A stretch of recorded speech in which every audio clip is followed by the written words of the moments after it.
This is the Limitless Keith Lee. This is Brody King. This is Angel Garza. Will Ospreay. Hornswoggle. Pentagon Jr. The Mexican Rey Fenix. King Ricochet. Concrete Rose, Sunny Kiss. And I'm here to ask you to stop what you're doing, take just one moment, and bask in the glory of the Busted Wide Open. Busted Wide Open. Busted Wide Open. Busted Wide Open. Busted Wide Open. Boston Wide Open. Busted Wide Open. Thank you.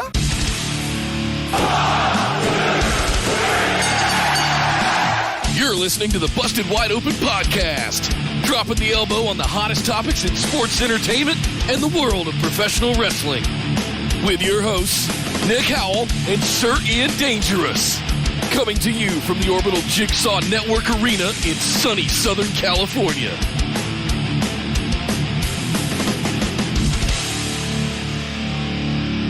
Welcome, everybody, to BWO Live, coming to you from across the Busted Wide Open universe of Twitch, YouTube, and Facebook. This is episode number 343 of Busted Wide Open. My name is Nick Howell. And so excited for this Sunday's Money in the Bank pay-per-view that I'm currently taking after my hero, Bobby Lashley, and sweating exclusively from my nose.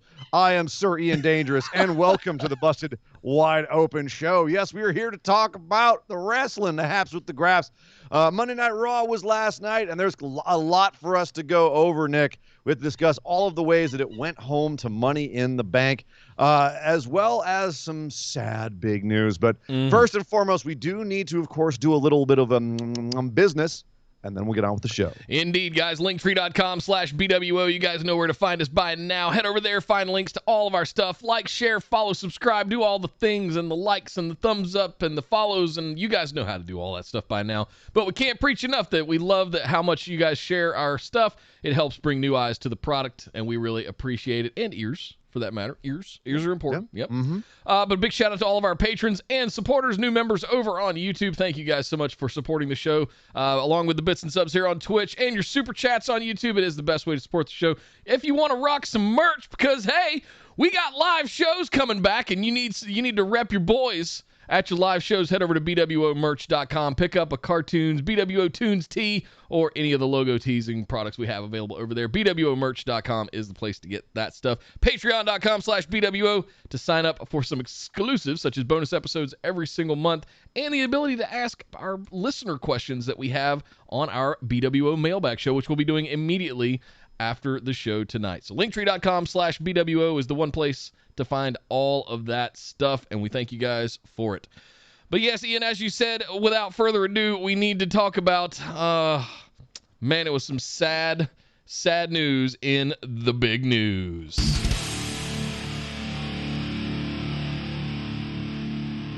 Well, yes, it is some sad news. Unfortunately, about a couple days ago, we lost Mr. Wonderful. Paul Orndorff.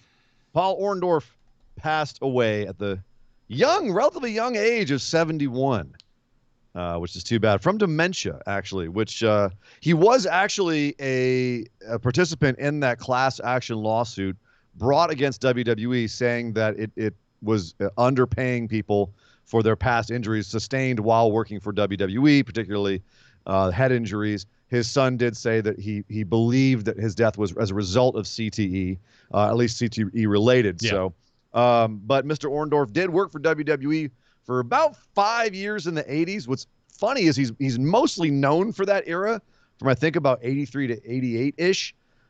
His feuds with Hulk Hogan, mainly, like, if you were feuding with Hogan in those days, that was a pretty big deal because Hogan was the man. Mr. Orndorff was he was one half of the tag team that faced Hogan and Mr. T at WrestleMania 1.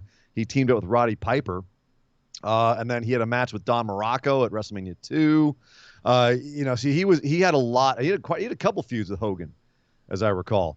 It's funny, the one that I remember, I don't know about you, but from his time in WWE, I actually most remember his face run versus Roddy Piper. That's the one that sticks out in my mind. Because it was hot. It was a hot feud. But what do you do? Because he spent 10 years in WCW after that. He was injured and had to leave the WWE. And it was an injury that would nag him for the rest of his career. He injured himself weight training and he messed up his arm and his neck and had nerve damage. And he kind of had on one side what Kurt Angle has in his whole body, where like the nerve injury makes the muscles kind of it atrophy a little bit. Yeah. So his right side had that problem for the rest of his career, but he got 10 years out of WCW, including some awesome matches against like Cactus Jack, for example, Brian Pillman. So he ended up having a great career in WCW. What feuds do you remember him from? I mean, other than I didn't, so live, none. But I have gone back and watched some of them. Obviously, the Hogan one was it It was WrestleMania 1 was the tag team match with Piper, but that was mostly about Piper. It did seem, he was the muscle, right? Piper's He was the enforcer, if you will. And I obviously remember that one, but it's hard for me to go back and think of any one particular match or feud or story that stands out. Because those were very early days for me as a wrestling fan.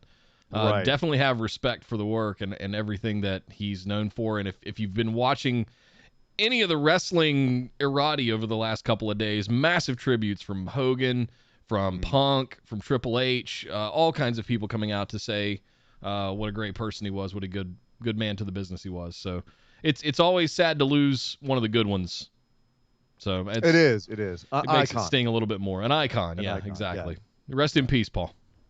Yeah, you can tell what he meant to WWF. He was 2005 Hall of Fame inductee, so real early days for that. Yeah. So yeah, big presence in wrestling. And then even after, he was training guys afterwards. And so yeah, R.I.P. Mr. Wonderful.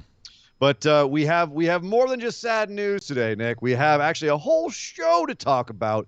And in fact, a couple of pretty damn good matches. But to talk about that, we need to go over and hit up Monday Night Raw.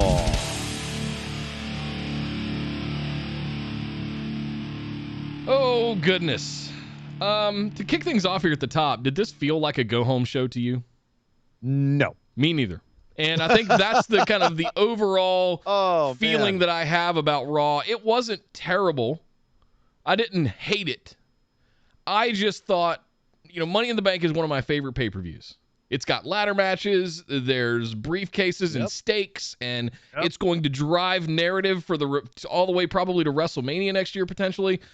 It's important. It's an important milestone in the middle of the year post-Mania, and I just don't feel excited about it right now. And I wanted to come out of Raw last night feeling excited not only about the championship matches that they're setting up, but for the Money in the Bank matches themselves. And I feel like they need 2 more weeks. I feel like there's something left on the table here. So the championship match, I feel like they nailed the go home to. Okay, fair. To be honest with you, I feel like the Lashley Kofi match, they had a very interesting idea that I could see on paper being controversial, and that was Bobby Lashley has another match with Xavier Woods. We complained about it last week. We said, oh, yay. So 3 weeks in a row, Lashley and Xavier Woods are sharing, there was 1 week off because Xavier was, quote, injured from their Hell in a Cell match. But basically, Lashley destroys Xavier in Hell in a Cell. Last week, Xavier comes back and assists Kofi versus MVP and Lashley, and they end up beating them by pinning MVP. Okay, fine. We're building up some momentum and making it feel like Kofi can beat Lashley at Money in the Bank. Fine. Next week, we're going to have Xavier Woods versus Lashley. That was this week, of course. And you and I were saying, Xavier's going to get murdered. Lashley's going to take him out, and that's going to keep him from being ringside for Kofi. It's so obvious and scripted. Xavier Woods beat Bobby Lashley clean as a whistle. No MVP interference, no Kofi interference. He beat him center of the ring, rolled him up, grabbed his legs, 1, 2, 3. It was done. That was shocking. After basically getting his ass beat for 10 minutes. Yeah, I mean, as he should. Yeah. It was a ton of hope spots. It was a ton of babyface fire, and then at the end, he got in. If we're gonna have a roll up in a match, that's a good one. Yep. I thought it was a good roll up. Yeah. It felt earned, and it felt like it fit logically in the pace of the match, and how it happened also seemed like it was a good wrestling move at the time. And it was a trap. It wasn't just like a straight roll up and pushing him on the ground. You trapped his legs and everything. Yeah. So it was pretty in that sense. But if you had just told me, no, Xavier Woods is going to beat Lashley, on his way to Money in the Bank, I would have said, okay, so they're trying to make Kofi look like he has a chance, but that's still awful, awful for Lashley. Like, he's been unbeatable forever. He's beaten down guys like Drew McIntyre on the way here. It doesn't seem to make any sense. But then you put it in context of the show. This was way early days in this 3-hour show that he was beaten. And there was drama about it for the rest of the show, including a go-home segment where MVP was going to have, as the final segment of Monday Night Raw, a VIP lounge segment. All the ladies were there. The champagne was there. And MVP was like, we're going to celebrate Lashley. And it was really awkward. And finally, Lashley comes out disheveled. We've gotten used to him being just slick, just the suit all done up perfectly. His shirt's out. His tie is halfway undone. His vest is undone. He looks like he's just not himself. Comes to the ring and says, get rid of the ladies. I want to talk to just you alone, MVP. And he says, you know what? I've been thinking about it. Kofi's right. You made me soft. And I'm not going to have it anymore. And he trashes the set and looks into the camera and says, Kofi, now you done pissed me off. Now it's real. I'm going to beat that ass. I'm gonna beat that ass. I'm coming for you, boy. And I'm pissed. I'm gonna break your bones. I'm gonna shove your head down your torso. I'm gonna squeeze you into a little box. The thing on the line isn't your career, it's your life. Woo. Holy shit. Somebody woke up the dragon. Yes. And for a guy who's been lacking in any kind of personality or nuance for a long time, this was awesome for Lashley. Yeah, it was. It's awesome for their feud. The only downside was Kofi had very little to do with anything. It was Xavier who got the win. He's the one who should be getting the title shot. That's the only problem I have with this, is the logic is a little weird. Kofi's in his head, though. That's the only Kofi's counter I will throw back at you. Look at what Kofi's done to him. Kofi's in his head. Kofi's messed him up, and I'm wondering if that will have consequences on Sunday. If he'll be off he was off his game. He lost to Xavier Woods. He came out looking the way that he was looked. I don't know what they were trying to tell me here. Were they trying to imply that Kofi has a shot because he's all messed up and because he's in his head, or were they trying to imply that I'm gonna murder a dude on Sunday? Will Lashley be able to get his head back in the game by Sunday? Right? It's obvious. It's been proven Lashley's off his game. Kofi's in his head. He lost to Xavier Woods. Right? They proved it. Yeah. The question now is the story going into that match, which they, again, as for a go-home show, that's what you want. Define the story going into the match. The story going in, Kofi's in his head. He's a mess. He's not the Lashley we once thought he was, but he's going to try and get back there. Can he get back to that point? Can he become the monster again? That's a great dynamic. He's going to overexert. Kofi's going to hit him with a Trouble in Paradise, roll him up, and it's going to be 2.9999, and we're all going to go, ah! Oh! And this is the thing is, this is great for Lashley. Yeah. I don't think it's great for Kofi. It doesn't really show much about him, but Lashley needed some character work, and we got it. Yeah. So it's not the best thing possible, but it's not bad. It was pretty good, and it actually made me engaged and interested in Lashley. Yeah. And that's saying something. Yeah. Early picks. Are you ready to call Lashley winning? Oh, absolutely. There's no way they're going to make him look this week after all the stuff they've done for him and have him lose to Kofi Kingston. That's burying him like entirely. I don't know. I feel like it would do equal. I mean, it would put Kofi back up to where he was post Kofi Mania. It would, but they're not going to put all their chips on Kofi. We've seen that for a long time. They're going to put their chips on someone like Brock Lesnar, like Lashley. So yeah, I'm not convinced yet. I'm still over here going, yeah, but there's a chance. I don't know. Part of that is my own kayfabe Nick booking world of wanting Big E to cash in on Kofi. Right.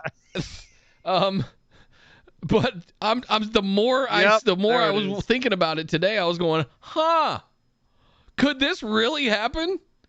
Because we know they listen, so maybe they took a last minute turn at the end, Yeah, I still remember 2018, the Fatal 5-Way, and I said there's absolutely no way Samoa Joe wins this, and they heard me and they were like, well, Samoa Joe's going to win it now just to make you look a fool.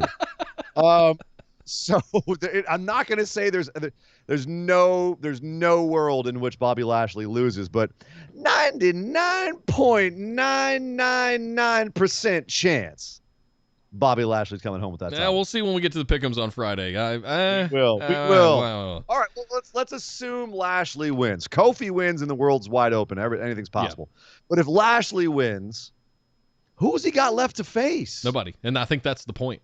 Ain't nobody. They got to bring back Brock Lesnar. They're already telling that same story, that narrative over with Roman on SmackDown, and that's how they got Edge into it. But right, I don't know. Who they got on Raw? I mean, if what you say is true, Lashley does win. The only thing possible in my head is that Drew McIntyre wins Money in the Bank, and we go right back into Drew Lashley, and that to me is the worst possible outcome of all things. I could see Lashley getting cashed in on after Kofi, but at the same time, I would like that irony. He became champ off a cash-in. Right. He loses on a shady deal with Miz, yeah. That kind of circuitous booking I would really like that. I would not assume it was planned, but I would also be like, that's a nice little bit of irony. Yeah. And unless you, as you say, you want to run the risk of having two shows with champs that go, who else? You kind of might need to do that.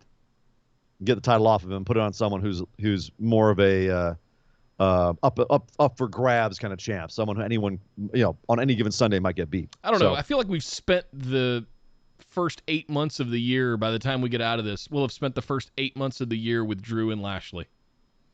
And I think it might be time to move on, and that's what's kind of yanking me in the direction of Kofi takes the nuclear win here, and we do a completely different program, and we figure it out in a couple of months in the draft and kind of kickstart. I'll tell you what, things.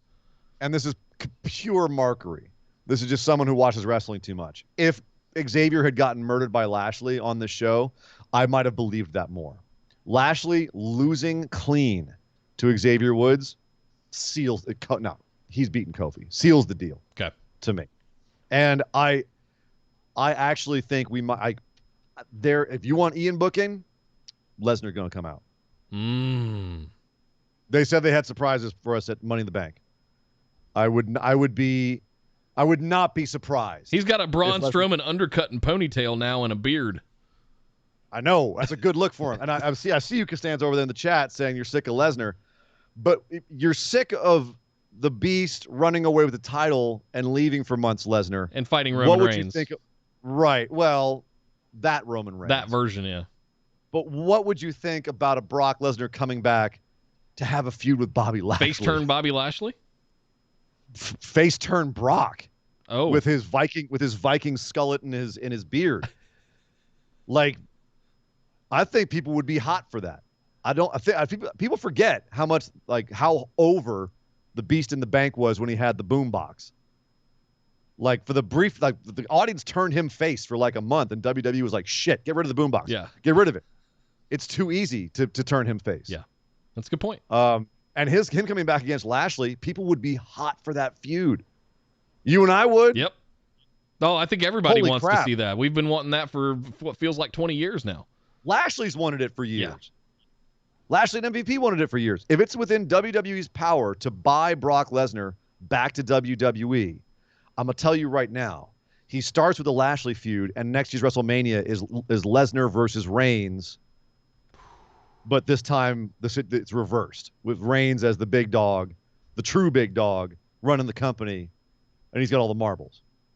So you heard it here first, the Ian booking. There it is. Well, let me catch up real quick. Costanza threw in 100 bits, said R.I.P. Paul Orndorff. Thank you very much, Costanza. Indeed. Rest in peace, sir. Kyle threw in 100 bits, said this Raw, much like the last 3 months of WWE, felt like they punted everything. The dialogue in particular was uber terrible by even Raw standards on this show. Oh, I hope they got something big for the next month and a half, because I'm sick and tired of punting everything after a year and a half of doing so. Right. Yeah, It does feel like let's just get something out there. At least we'll figure since it out later. Mania and a couple of months before that, even you got a good point there, Kyle. Like Riddle and Ricochet had some backstage stuff that they actually made a little bit of fun with. Like Ricochet still looked pretty stiff, but what you gonna do? But my God, who gave Natalya lines? Oh my God. The stuff with her and Dana and Mandy was just some of the worst acting I've ever seen in WWE. Little sprinkle crap. of Tamina in there too, so She didn't exactly help. Natalia backs into a scene going, yeah, guys, we were just wondering what you thought was so funny.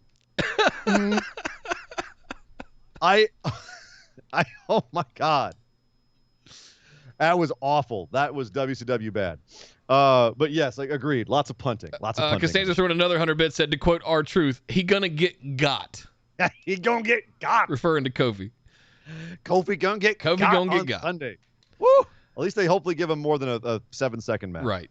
And finally, Marshall gifted a tier 1 sub to Joel I'm going to guess Vasquez. Thank you very much, Marshall. Joel, make sure you thank Marshall for your NC Rage Cage for your gifted sub. Welcome to the channel. All right, so that was pretty much it for the main sort of narrative of the show. There was lots of other little stuff, though, right? There was, and you know what? Some of that was really good, and some of it was just, as they were saying, punting. It was just kind of there. And even some of the good stuff, for example, one of the best things on the show, arguably the best thing on the show, if you weren't into the Lashley narrative, Ricochet, John Morrison. Again, yes. Nick, I think in a perfect world, we would have scripted this whole thing in this way. They made it a little bit obvious. The first week, they just had a pretty good match, and then Ricochet did that insane crossbody to the outside. They were both counted out. Second week, they had the match. Miz blocks Ricochet from getting back in the ring with his wheelchair. Morrison gets the win. And we said, okay, we see where this is going. Third week, Ricochet's going to get the win and win the feud. Was going to be a big win or something. Or even up the feud at least. And every match is going to get better. That's what we called early on. And you know what? It is to the letter exactly what they did. This week they had a Falls Count Anywhere match, which reminded us that Prince Puma Johnny Mundo magic is still 110% there. Ooh. This match was a pay-per-view. This match was pay-per-view quality. It rocked 7 sorts of ass. This would have main evented pretty much any other promotion's pay-per-view. Mm-hmm. You know, if you put this on Impact or Ring of Honor, it's the main event of a pay-per-view. Yeah. Just good. The number of moves, of spots, and creative things that they did, unbelievable. Ricochet shooting star press from the turnbuckle to the outside. Are you insane, son? His head almost came down on the barricade. I saw he almost beheaded himself. Yeah, a lot of crazy spots on this. I love Riddle coming down at one point and turning Miz on his back in the wheelchair like a turtle. And Miz is there going, ah! And Riddle gets down and imitates him, and Miz is just kind of swatting him like, you bastard, man. But the match ends. They'd put a ladder across from the ring to the announce desk. Mundo ends up lying on it. Ricochet kicks him in the head. He ends up falling and lying on it. Ricochet goes up with the turnbuckle and just the most insane splash onto him on the outside. Oh my God. Save it for the crowds when you get a holy shit chant. Unreal. Ricochet gets the pin. And these two guys are in Money in the Bank on Sunday. Uh-huh. That's what this was for. This was for a teaser. Yeah. This was their Money in the Bank preview. They didn't make it as explicit as they sometimes do, where it's just really in your face. Like, look, everyone's got ladders. There's ladders everywhere. They were just like, all right, it's one ladder. These both guys are both. You get it. Wink, wink. And you know what? Yeah, cool. It worked. It was obvious booking. It was very straightforward, but at the same time, the match itself, the performers were so goddamn good. They elevated the very basic creative and made it something amazing. If this is the new Fight Forever feud in WWE, put it in my freaking eye holes. It might be my Fight Forever, like my new Fight Forever feud, because they Fight Forever feuds to me cross promotions. Yep. Right? It's wherever they go, they get put in a program because they know it's going to be money. Yep. If you have Ricochet and John Morrison in your promotion, put them in a feud. It's going to be good. This proved it. Stole the show once again. Absolutely. Costanza throwing 100 bits, said these matches are insane. Can't wait to see what they do Sunday. Me too. And I have some thoughts, and I'm going to save them till Friday when we do our pick'ems. But yeah, please keep letting these guys fight. Also, Miz in a wheelchair. Who was the goddamn genius that thought it would be a good idea to put him in a wheelchair? Holy smokes, he is killing the game. Him. He probably looked at Dr. Britt Baker and was like, I can do something with that. Yep. That's a good call. I mean, for anyone, I've been a Miz supporter for 10 years now. Maybe that's about 10 years. I when go came back to around. Miz Dow is when I really picked up on Miz. Yeah, so I started before that. I started. It was after his main event with John Cena, but before Miz Dow, I started realizing like this guy's got well, I liked him on Real World. something. You son of a bitch. What was it? Not hipsters, misters. Yeah. As a mister. No, but seriously though, like I put that pedestal out there because I've been having to defend myself. The first 5 years, it was a guilty thing where I was like, yeah, I like Miz. Yeah. And now I'm just like, nah, man, look at my boy. Look how good he is. He's comedy. Pure. Absolutely perfect. He's always got something to do. So there you go. Thank you, Chris. Miz. Kyle throwing 100 bits said, I thought Morrison and Ricochet was great, but after seeing Dragon Lee versus Tony Deppen at Best in the World, I was spoiled across 2 days. Jesus H. Christ. Yeah, they let them go in Ring of Honor. Yeah. That's the thing is I feel like in WWE they're telling both Ricochet and Morrison like keep the spots down. You're not the main event. Save it for a pay-per-view or whatever. I really hope, as you say, Nick, that they let this feud ride beyond this. They obviously didn't give any love to Ricochet versus Mustafa Ali over on main event. I wonder if one of the ways Ricochet got this Morrison mini feud going was by performing well over there. I wonder if they see this and after Money in the Bank, they say, keep it rolling, boys. Yeah. And maybe they do get a pay-per-view match. I would love that. Me too. I would love that. They deserve it. Absolutely. And then take off the leash and let them go. And maybe we see something closer to the Deppen match that we saw in Ring of Honor, which was nuts. That was nuts. If you guys hadn't seen that, check it out. It's Dragon Lee. You're going to get some insanity out of Dragon Lee. But we also, Nick, we also had the women's division. Oh boy. Just the whole division. I did the thing that. So we started out with Alexa's Playground, and we had Eva Marie and Dewdrop in Alexa's Playground, and we have something where Alexa Bliss doesn't like Eva Marie because she's fake, but has this childish adoration just saying Dewdrop. Yeah, and Dewdrop. And they had a little bit of a moment, but then we end up going to a match, and none of it really played out in the match. Like they're trying to get that name over. What was the whole point? They're trying to get that name over. Alexa going, I like that name. It's got a nice ring to it. And Dewdrop's being all cute about it, and like, it makes it seem endearing. Ugh, stop it. Stupid. Piper Niven. Yes. Viper. Something else. Not Dewdrop. Not Dewdrop. God. And Eva Marie, of course, was a self-centered prick and was like, this sucks. I'm going to leave, and your scummy little playground, and I'm going to leave. And Alexa was like, I don't like you, but I like Dewdrop. Okay. Later on, Alexa Bliss is in a fatal four-way match with the other women who are in Money in the Bank. That, of course, being Asuka, Nikki Ash, and Naomi, or as you like to call them when they're lined up, the shitty Avengers. And I had a really bad Pornhub search. But anyway, the Alexa Bliss hops out of the ring because Eva Marie and Dewdrop come down the ramp towards her. And Alexa starts scaring Eva Marie until she takes off her heel, and eventually, and tries to attack her with her heel. Alexa screams at her. She gets scared, and then Dewdrop takes action and dumps Alexa Bliss over the barricade into a dark dimension from which she never returns for the next 10 minutes of the match. So the barricade is actually the gateway to hell now, not the ring? All I know is she got thrown into a barricade last week and went into the dark dimension and was never seen for the rest of the match. So barricades are her weakness. Y'all wrestlers, listen up.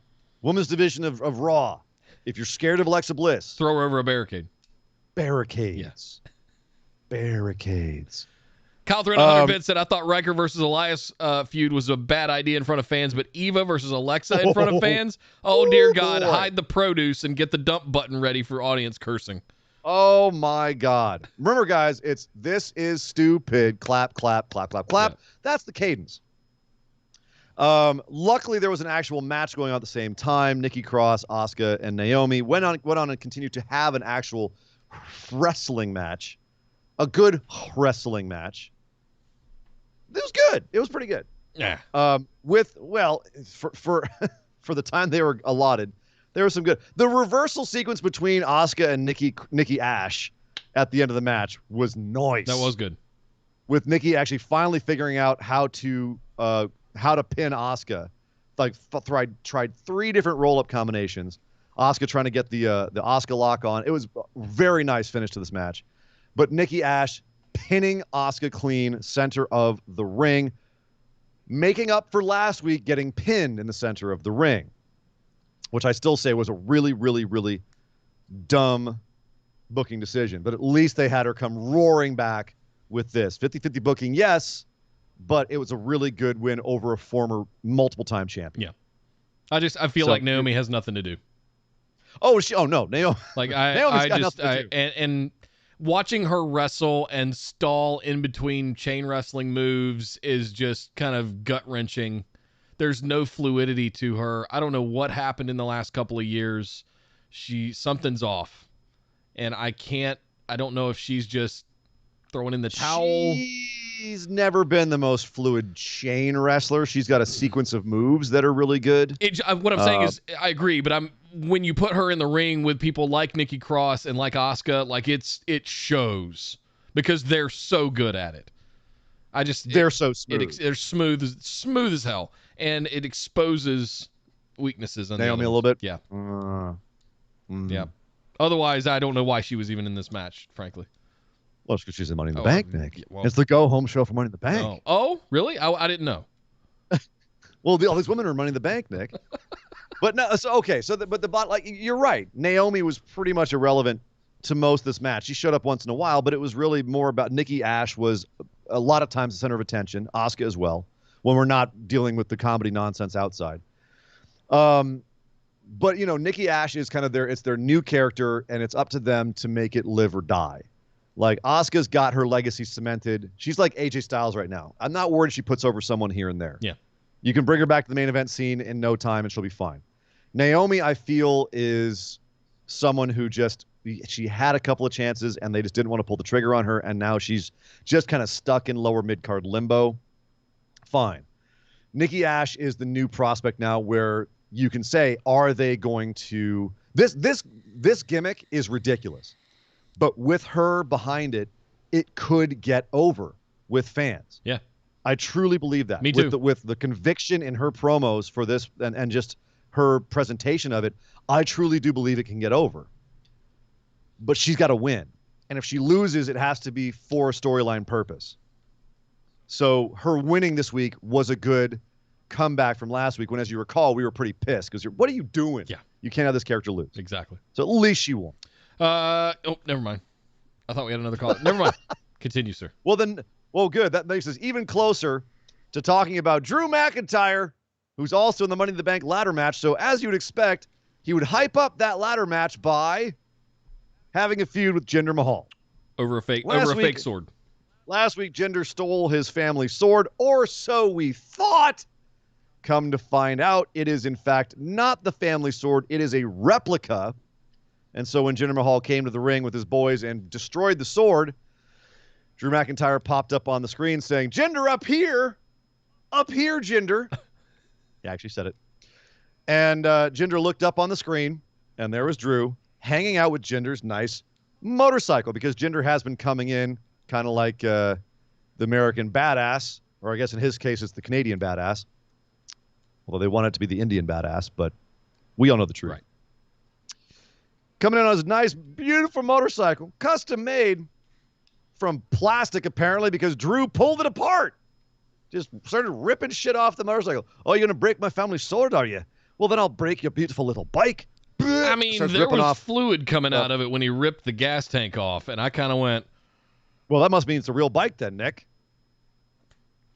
I mean, that time Arnold Schwarzenegger punched the guy in the nose, there was blood. He must have really punched him. I got Lesnar and, Seth Rollins goons, Mercury and Noble Cadillac vibes off of this. I got Braun Strowman ripping doors off of a car. Yeah. Because there's also, I don't know if you know this, there is actually a Drew McIntyre figure that comes with a motorcycle that he can tear apart. What? Yep. Go look for it. Look it up. In 24 hours? It pre-existed. They just had to make a scene to make it, work. Marshall probably has it already. Marshall, do you Do have you have Drew that McIntyre? figure already? Drew McIntyre with the motorcycle? Or it's on back order. Something, I don't know. Real quick, Costanza throwing 100 bits said, thoughts on Naomi going to AEW to get away from the Jimmy heat. If I'm being honest, I'm surprised she didn't get released.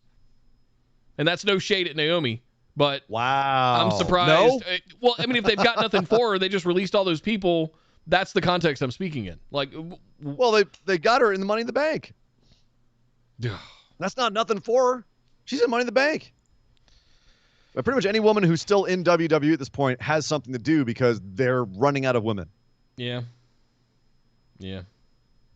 So, although I haven't seen Shayna and Nia this week. That's a good point. What's happening to them? Uh-oh. Where are they at? Hopefully breaking them up.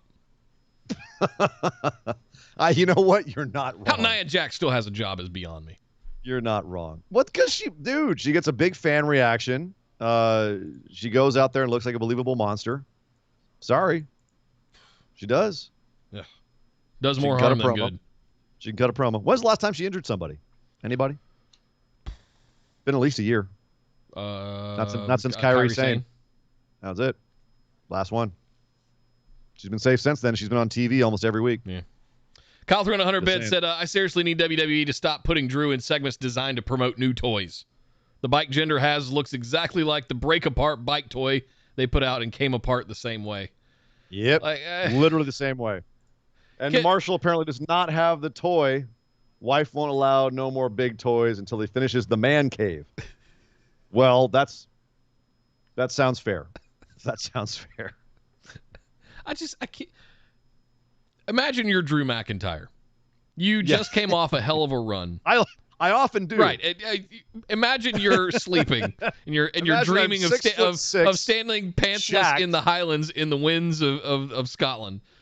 It's done it. Screaming. Oh! And Vince. I've done it. I just don't look like Drew McIntyre when I do it. Right. Vince calls you up and he's like, "Hey man, I got an idea. I need to sell this new toy, and we're gonna bring Jinder back, and he's gonna ride a chopper, and he's gonna be all like." Well, you know that Drew and Jinder wanted to feud with each other. Of course, it's a callback, right? Like he wanted to have a match before he took off. He wanted to have a match with Heath Slater, so he pulled Heath back into the company for one last match before he left. And he wants to have this feud with Jinder Mahal. And you know what? Fine. I get that. Drew, have your feud with your boy. Fine. And if they want to throw some little merchandising in there as well, it's WWE. This has always been their stock and trade. Don't act surprised. More the issue here, dude, is what are they doing with Drew? Yeah. Is this lessening him? Do you think they'll be able to bring him back? Will fans go back to the rapturous applause they had for him, or are they spending all of that goodwill and equity on making him dorky? Hot take, it's spent. Oh, is it that quick? You're done that quick? I think if he wins Money in the Bank on Sunday, he'll get booed? I don't think he'll get booed, but I think it'll be... people won't be freaking out. I agree. No. If he wins, people will not be excited. It's going to go over like a fart in church and just... Big E wins, people will lose their minds. Yes. If Drew wins, people will be like... You'll get some people applauding, but it won't be the Drew wins Royal Rumble reaction. Yeah. Yep. They spent that man during the pandemic, and especially in the last few months. Yep. I think he did pretty good in the pandemic. During the last few months, Big E wins... comes out at the end of the main event after a Kofi victory to celebrate with his boys and hits him over the head with a briefcase and cashes in and becomes WWE champion. Holy shit! Would you stop? I'm just saying. Unbelievable. Yeah. Sheamus, speaking of Drew McIntyre and former opponents of his, Sheamus back on the show. He's forced to have a match, but his face is still broken, so they had to figure out a way for him to have a match without actually having a match or taking a bump. So they did that by having Sheamus be forced to face Humberto Carrillo in a title match by Sonya Deville and Paul Adam Pearce. Adam Pearce? Why did I think of him and immediately think Paul? Paul Pierce? I got Orndorff on the mind, man. I'm still mourning Mr. Wonderful. Also the name I call my genitalia. But so Sheamus comes in and says, what are you doing having me in a match? Can't you tell my face is all busted up? And they said, no, you got a match with Carrillo. That's the way it is, or you forfeit the title. He says, fine. I'll see it your way. We're all on the same page. We're on the same page. Great. Sheamus goes and beats up Humberto Carrillo backstage and has a little stare down with Damian Priest as he leaves the scene of the carnage. And heroically, Humberto Carrillo stands up and says, no, if I can stand, I can fight. It is for the U.S. title. I must take this match. And he goes to the ring and gets brogue kicked against Daniel Bryan at WrestleMania. Brogue kick, 1, 2, 3. Sheamus puts him down in no time at all. Wins the match and then decides to go back for a little bit more. And he says, you destroyed my face. I'm going to destroy yours. Steps on Humberto Carrillo's hair and looks like he's about to stomp him in the face. Ooh, looked like it was going to be nasty. When luckily Sheamus was stopped by the music of Damian Priest and gave him a whole 15 seconds to run down to the ring and confront him. Sheamus bails out, and Damian Priest heroically saves young Humberto Carrillo, who heroically went out to this match. Lots of heroism going around here. But it's looking like we're getting Priest versus Sheamus. I'm in. Put it about in time. My eye holes, yes. About goddamn time. Those boys are going to put on some good matches. Hell yeah. Sheamus has been on a roll of good matches the last few years. His backstage promo with Pierce and Sonya this week was a hot fire. It was fun. He was getting all up in their faces and all that stuff. Fantastic. Remember right before the bar, 2015, 14, 15 Sheamus? Yeah. He was awful. I would dread his matches. I still remember there was a Sheamus and Randy Orton match around that time where it took me 3 times trying to get through it. It was only like a 12-minute match, and I kept falling asleep. It was so bad. And ever since the bar and ever since, taking time off to deal with his spine and everything, he has come back with such a renewed purpose, with better character work, better promos, more fierce in the ring, just a different attitude all around. Like, he's got to be one of my top comebacks in the WWE. For people who were kind of they were on a downward slope and he just came roaring back. And now I'm genuinely excited to see a Sheamus match every single time. Damn. Every time.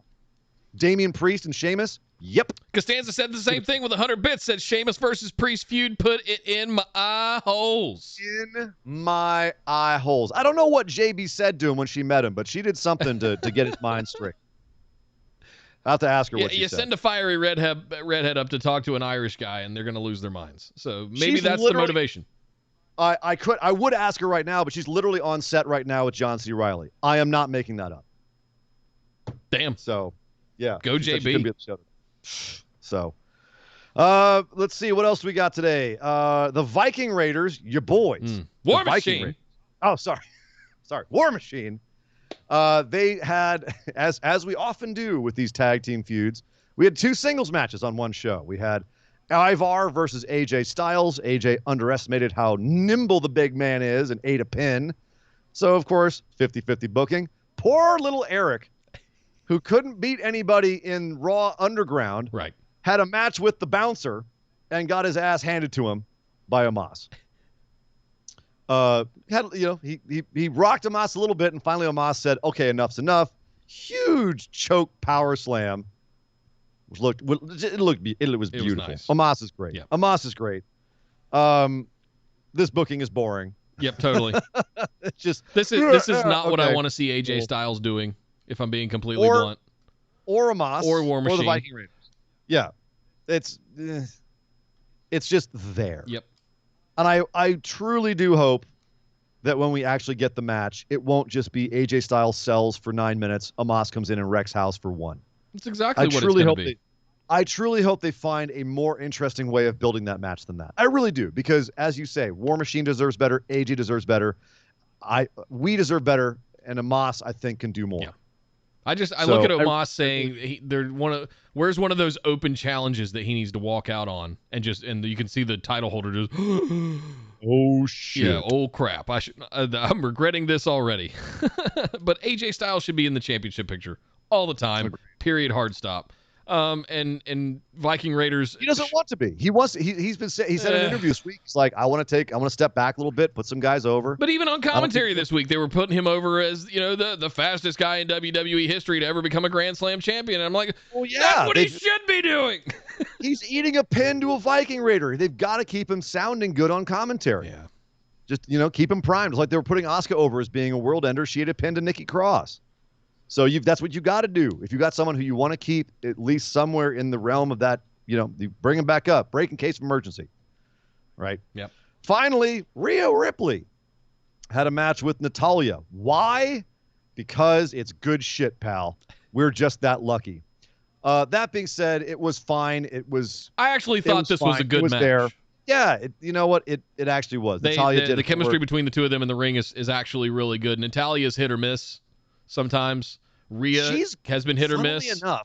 Funnily enough, if someone is evenly matched with Natalya, the matches tend to be kind of crap. If she's going against someone who's stronger or much weaker or much smaller, I guess, than her, then she tends to work really well. And in the sense, in Rhea's case, where Natty usually acts like a hard hitter and doesn't work quite as well on Rhea, it actually made this have a little bit more zing to it. I was extremely pleasantly surprised by this match. I didn't expect anything out of it, but I was like, wow, actually a really good, well-worked match. Yeah. And then right afterwards, Rhea picks up the one with the Riptide. Shocking. Another champ getting beaten on Raw. Out comes Charlotte to beat down Rhea Ripley, and she ends up getting her into a figure 8 in the ropes where Charlotte's hanging to the outside and Rhea's having to bite onto the rope because of the pain. In 6-inch heels, by the way. Kudos, Charlotte. That's some of the best athleticism outside of Ricochet and Morrison on the show. Exactly. That's outrageous. She had what was it? A hanging figure 4, figure 8 in heels. Yes. Yep. I mean, technically it was a figure 4 because she didn't bridge, but yes. But in heels. She got her into there, kicked her ass, and then put her in a figure 4 in off the apron. Just good God. You know what? This feud needed some sort of good physicality moment. This was it. Rhea's going to go in with a bum knee on Sunday. We got a story. Charlotte's now saying, okay, the whole idea of imitation is done. Now it's going to get physical. Thank God. Yeah. Give us that at least. It needed something. This feud has been DOA. This was at least a small spark of hope. Yeah. And hopefully their match on Sunday will give us something new and different and better. Yeah, totally. Well, there you go, guys. There's Raw's Go Home show for Money in the Bank. We'll be back on Friday to do our pick'ems for that show, as well as go over the SmackDown Go Home show. But we're not getting out of here tonight just yet. We've still got to head over and do something that we like to call our moment of positivity.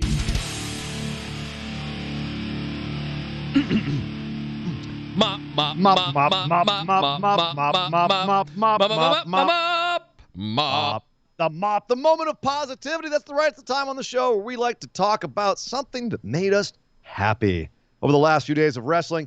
Yes, indeed, we don't want to be just sitting here grouching and bitching the entire time. We actually want to give back some positivity, leave the show on an up note, and send you all back out in the world with smiles on your faces. So, Nick, what was your moment of positivity for this last little bit of wrestling? Well, it requires a bit of explanation for those that are not that have not seen or heard the bonus episode from last week for June.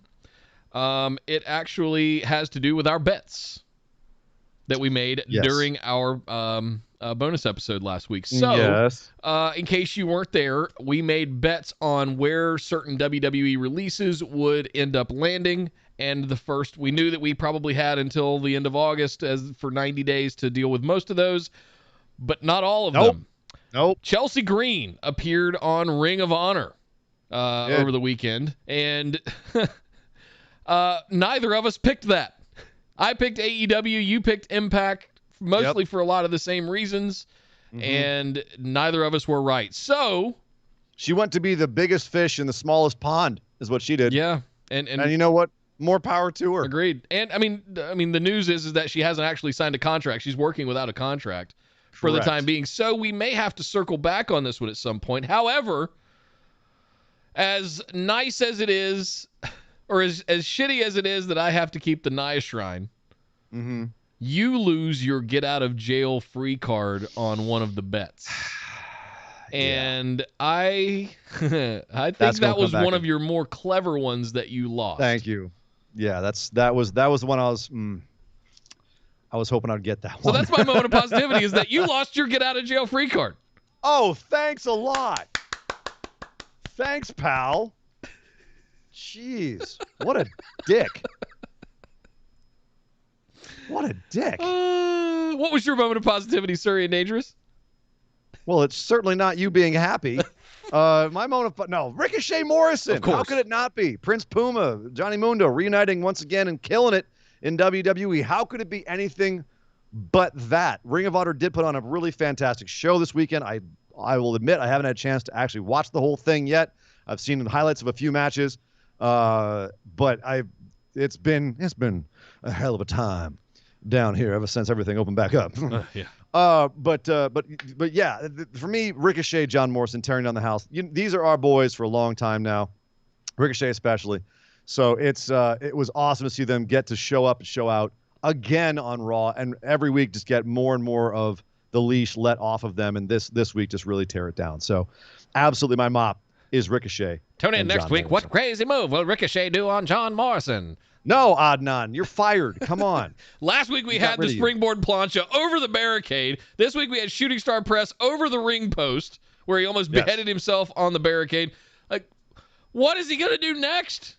Ladies and gentlemen, welcome to Spot Time on Raw. Ba-ba-ba-da. What spot will be this week? Looks like Yeah. Kyle threw in 100 bits for his mop as well. He says his is Ring of Honor's best in the world. The last 4 matches on the show were hot fire and a variety that gave something for everyone across the board. Also, spoiler alert for those who haven't watched it. If you don't want to know this, tune away. La, la, la, la, la, Spoiler la, alert. La, la, la. Bandito, PWG legend. Bandito, I've seen him live a bunch, is now Ring of Honor champion. Amazing. And sorry, Nick, Chelsea made sure that you have to keep the Nia Why Shrine. is that your moment of positivity?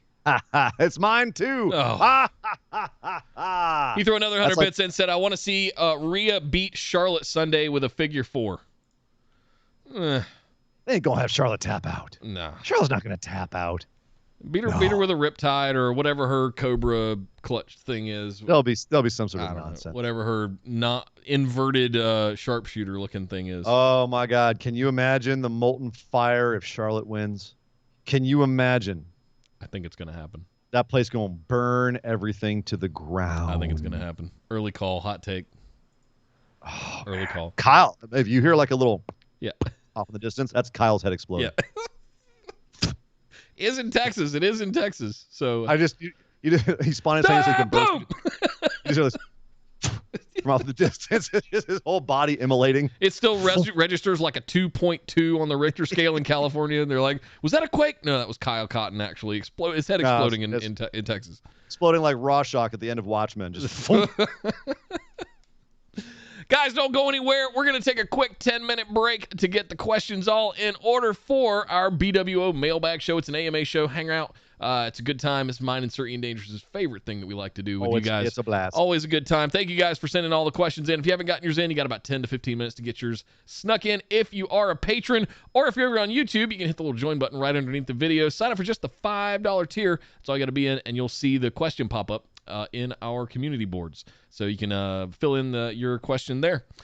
Let's see. Linktree.com/BWO is the place to go to get all the links to all the things. Big shout out to all of our patrons. Thank you guys for the support. Thank you guys for all the bits and subs over here. Thank you guys for all the super chats and memberships over on YouTube. We really appreciate it. They are the best ways to support your boys here on Busted Wide Open. But Linktree.com/BWO to find links to all those things. Make sure you share, like, follow, subscribe, do all that stuff. The social media stuff that you guys know how to do at this point.